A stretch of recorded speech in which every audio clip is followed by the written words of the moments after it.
La Fraîche Morning. Que ressens-tu quand tu manges ce que tu aimes? J'adore. C'est Maldo, hein. Je sais pas comment décrire. Je ferme les yeux, je suis sur un petit nuage. Wow. C'est comme un gros câlin. C'est un peu comme une histoire d'amour, si tu veux. Ouais, ça fait du bien en fait. Et toi? Princesse Tati, un sucre issu des meilleurs champs de canne de chez nous. Profitez dès aujourd'hui des nouveaux emballages Princesse Tati dans vos points de vente habituels. Princesse Tati? Le grand sucre. Des petits bonheurs. La Fraîche Morning. Ça se passe sur Urban FM 104.5. Nous sommes avec Jean-Paul. Jean-Paul, bonjour. Bonjour, la fraîche. Comment tu vas ce matin? Ça va, ça va. Tu as un très beau polo. Merci.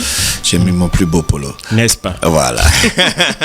Alors, on parle de quoi comme actualité internationale? Eh bien, aujourd'hui, nous allons parler de l'accord historique, enfin, de l'accord. Moi, je préfère parler d'un accord entre Israël et les Émirats Arabes Unis. Il faut savoir que Israël, d'abord, l'annonce a été faite en premier par Donald Trump, qui a annoncé un accord de paix entre Israël et les Émirats Arabes Unis. En fait, l'accord de paix, il aurait fallu que ces États-là soient en guerre. Donc, Israël n'a jamais été en guerre avec les Émirats Arabes Unis. Par contre, c'est un accord qui vise à normaliser les relations entre les Émirats Arabes Unis et Israël. Il faut savoir que depuis l'occupation d'Israël de la Palestine, la Cisjordanie en 1967, eh bien, aucun pays arabe n'a de relations officielles avec l'État d'Israël, à l'exception de l'Égypte qui avait signé un accord en 1979. À l'époque, c'était Menahem Begin qui était premier ministre israélien et on a Anwar el-Sadat qui était président égyptien. Le deuxième État à avoir signé un accord le deuxième État arabe à avoir signé un accord avec Israël, c'est la Jordanie en 1994 dans la foulée des accords d'Oslo. À l'époque, c'était entre Yitzhak Rabin qui était Premier ministre et on avait évidemment le roi Hussein de Jordanie qui était le monarque qui avait précédé le roi Abdallah, actuel roi de Jordanie. Donc seuls ces deux pays-là ont officiellement des relations avec Israël, c'est-à-dire avec des ambassades, ils ont des relations commerciales, ils ont des relations dans d'autres domaines du renseignement et autres. Et donc depuis lors, eh ben, les Israéliens essayent de multiplier ces types d'accords-là, aussi bien des accords de paix avec des pays qui sont officiellement en guerre avec Israël qu'avec d'autres pays arabes qui ne le sont pas. Alors, depuis, ce qui a accéléré en fait ce rapprochement entre les Émirats Arabes Unis, c'est en fait la montée en puissance de l'Iran. Il faut bien comprendre que dans un premier temps, la signature des accords en 2016 sur le nucléaire iranien, eh ben, ça a permis à l'Iran de revenir occuper les premiers rangs dans la sous-région, dans cette région-là du Moyen-Orient, qui était largement dominée par l'Arabie Saoudite et ses alliés, donc le Bahreïn, des Émirats Arabes Unis et autres. Et donc, ces pays-là ont vu d'un très mauvais œil la montée en puissance de l'Iran et cela aussi a donc suscité ces craintes-là et donc ils se sont dit qu'il fallait trouver des voies et moyens pour essayer de renforcer la coopération, pas seulement avec les États arabes entre eux, mais aussi avec tous les États qui sont effectivement en guerre avec l'Iran et y compris les États avec lesquels on est officiellement aussi, on n'a pas de relation officielle. C'est ainsi que depuis environ une vingtaine d'années, au minimum, les Émirats Arabes Unis ont des relations, notamment dans le renseignement et particulièrement dans le renseignement militaire, avec Israël. Il faut savoir que les services de renseignement émiratis et israéliens donc travaillent énormément, notamment dans la lutte contre les groupes terroristes qui pourraient effectivement frapper ces deux pays-là. Et ces échanges-là quotidiens et qui durent depuis de nombreuses décennies ont fait que aujourd'hui, au regard de la montée en puissance de l'Iran dans la région, eh bien, ils se sont dit qu'il fallait peut-être accélérer les choses et aller vers une officialisation. Mais la deuxième chose et c'est ce qui fait que Benjamin Netanyahu, et Donald Trump estime que cet accord est historique. C'est le premier accord qui est passé entre Israël et un État arabe sans les Palestiniens.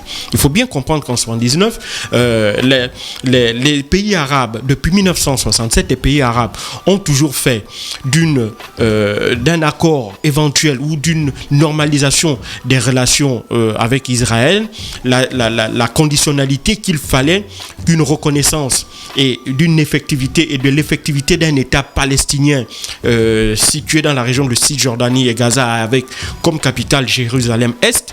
Et donc, que ce soit en 1979 lors de l'accord signé avec les Égyptiens ou en 1994 avec la Jordanie, cette volonté de reconnaissance d'un État palestinien qui a effectivement qui a pied dans la région de la Cisjordanie et de Gaza et notamment dans la région de Jérusalem-Est pour en faire sa capitale, eh bien ça a toujours été rappelé, ça a toujours été réitéré. Et donc les Émirats arabes unis, eux, n'ont pas demandé que les Palestiniens fassent partie intégrante des discussions, ils n'ont même pas participé, ils n'avaient même pas été informés de discussions entre le cheikh Zayed et Benjamin Netanyahu sous les auspices de Jared Kushner, qui est le conseiller spécial de Donald Trump. Et donc, ils n'avaient pas été informés de cette situation. Et donc, ce n'est que hier, ils ont découvert, comme à la stupéfaction générale, comme la plupart des observateurs de cette situation-là, eh ben, ils ont pu découvrir, étonnés, que cet accord-là avait été passé. Alors, concrètement, que dit cet accord? L'accord est simple, il dit normalisation, c'est-à-dire des relations diplomatiques, ouverture d'une ambassade à Abu Dhabi et à Tel Aviv, des relations commerciales.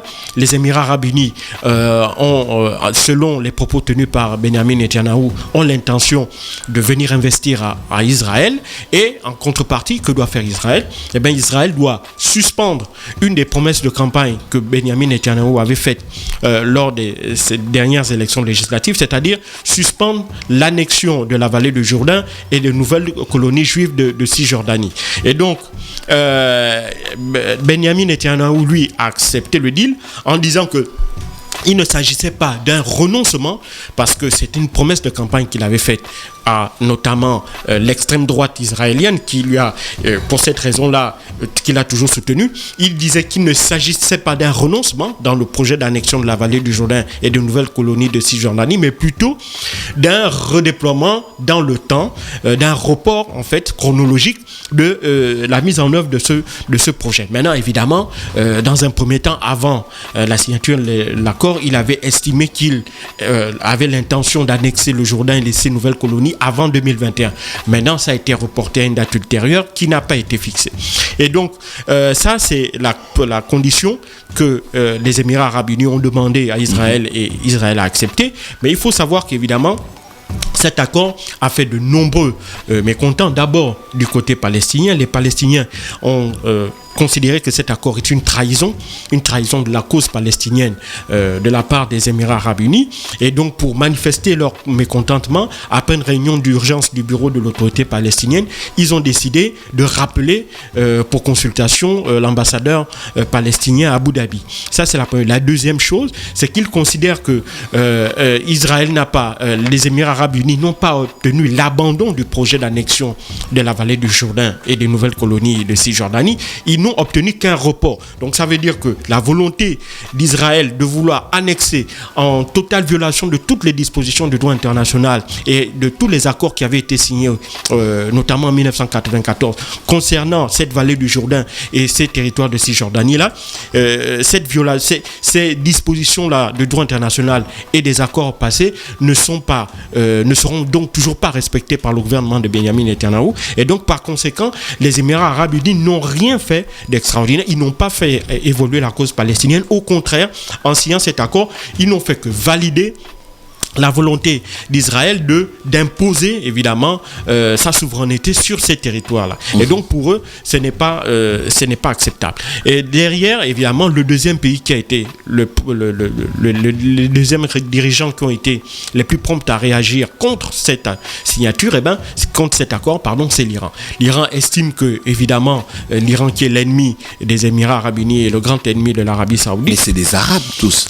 Non, en fait, les Iraniens, ce sont des Perses. Ce ne sont pas vraiment des Arabes, mais ils ont tous en commun le fait que ce soit des musulmans.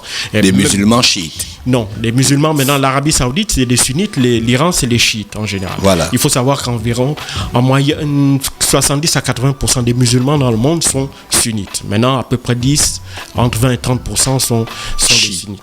Et donc, l'État chiite, le plus grand État chiite au monde est l'Iran. Et donc, l'Iran est un peu le grand adversaire, le grand rival géopolitique, géostratégique et même religieux de l'Arabie Saoudite et des autres pays qui sont tout autour. Donc l'Iran, évidemment, voit d'un très très mauvais œil la signature d'un accord entre un État arabe, musulman de surcroît, et Israël, alors qu'Israël est considéré par la plupart de ces pays arabes comme étant un ennemi dans la mesure où il occupe non seulement il occupe une terre qui était au préalable occupée par des peuples de confession musulmane, mais en plus, ils occupent la partie sainte de Jérusalem. Il ne faut pas l'oublier, la partie de Jérusalem-Est, là où il y a la célèbre mosquée Al-Qassoum avec son dôme doré. Donc, cette zone-là est administrée par Israël. Et donc, pour eux, il faut savoir que Jérusalem est l'une des villes saintes de l'islam. Et donc, par conséquent, une ville sainte qui est tenue